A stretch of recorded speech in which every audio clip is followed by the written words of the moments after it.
Sən məni itirəndə yoxluğun daha çox görünür. Ex sevgili. Sən məni itirəndə yoxluğun daha çox görünür. Motivasyon. Qəşəng. İlk dəfə görünə bəyansın.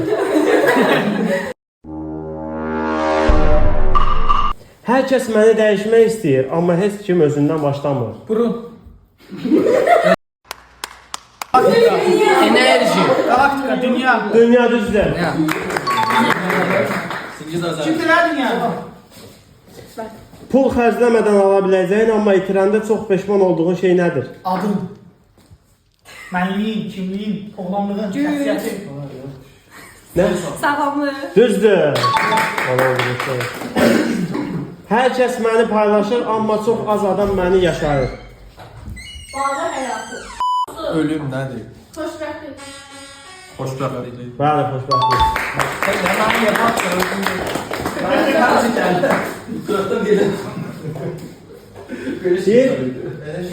Deyir, hər kəs məni qorumağa çalışır, amma çox vaxt məni özləri pozur.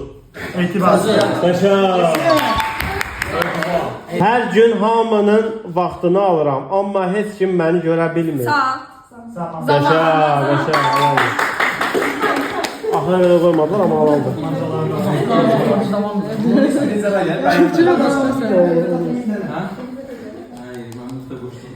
Gözəl sual gəlir. Hər kəs məni artırmaq istər, amma çox olanda həyat çətinləşir.